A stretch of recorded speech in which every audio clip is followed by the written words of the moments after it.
The Sun. The Sun is the heart of our solar system.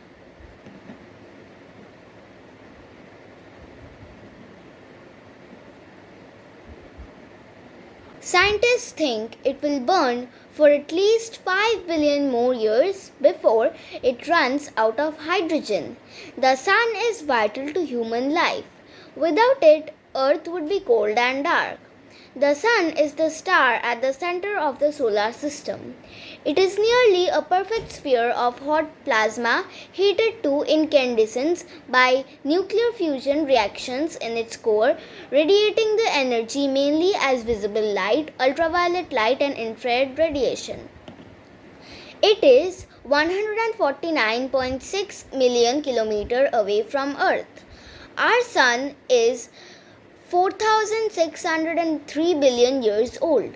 Its radius is 6,96,340 kilometers. In terms of the number of atoms, it is made of 91.0% hydrogen and 8.9% helium. The layers of the Sun are divided into two larger groups, the outer and the inner layers. The outer layers are the corona, the transition region, the chromosphere, and the photosphere, while the inner layers are the core, the radiative zone, and the convection zone. The Sun rotates on its axis once in about 27 days. Sunspots. One of the first discoveries that scientists made about the Sun was that it has dark spots which are called sunspots. Scientists first observed these in the 1600s. Sunspots are areas that appear dark on the surface of the Sun. They appear dark because they are cooler than other parts of the Sun's surface. The Sun's magnetic field changes the way hot gases in the Sun move. This leads to the Sun having some cooler areas. The number of sunspots on the surface of the Sun changes in every 11 years.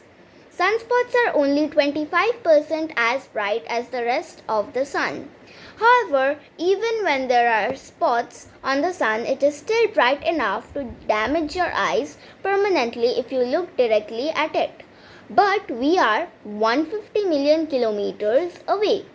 Sunspots have helped us a lot to learn about the Sun. Scientists noticed that the spots appeared to rotate around the Sun. However, it wasn't the spots that were moving, but the Sun itself.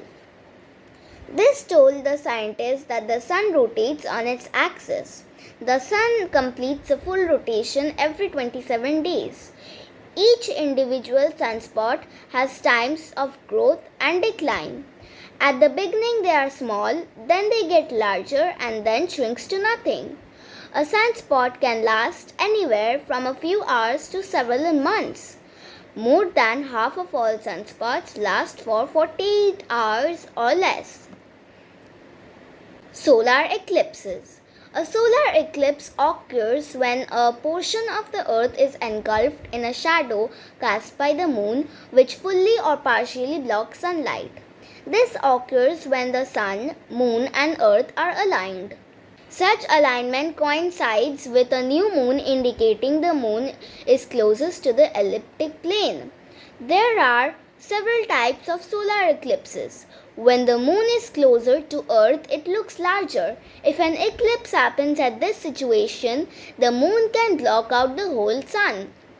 This is called a total solar eclipse. When the moon is farther away from the Sun, it appears to be smaller than the Sun.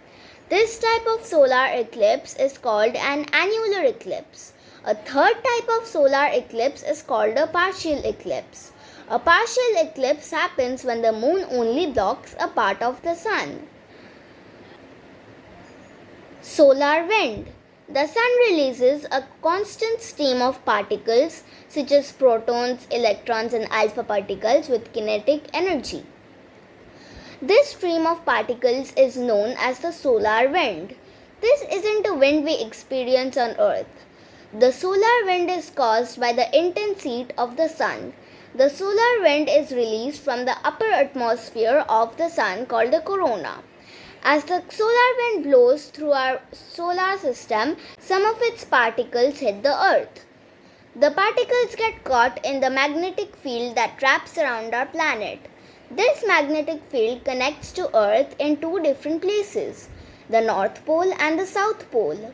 When the solar wind particles hit the magnetic field, the particles move towards the North Pole and South Pole. The particles eventually reach the top of Earth's atmosphere. There they collide with gas particles in the atmosphere. This can create beautiful colored lights in the sky.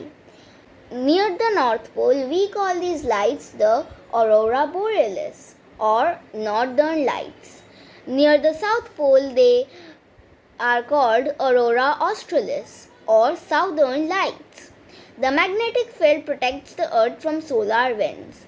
However, most of the solar wind passes by earth.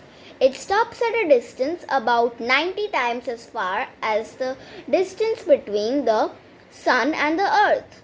Where the solar wind stops, its particles form a huge bubble surrounding our sun and all the planets. This bubble is called the heliopause. This marks the edge of our solar system. Sundogs. A sundog or mock sun, also called a parhelion in meteorology, is an atmospheric optical phenomenon that consists of a bright spot to one or both sides of the sun.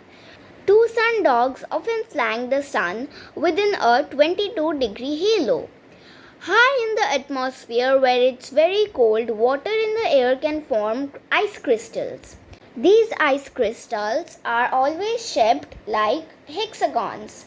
As light passes through them, they bend the light in different directions. If these ice crystals have their flat sides towards the ground, they can bend sunlight in different ways. Sometimes they cause one or two bright spots to appear on either side of the sun. Those bright spots can sometimes be bright enough to look like second or third sun. At other times, the ice crystals can create rainbows near the sun. These bright spots and rainbows are called sundogs.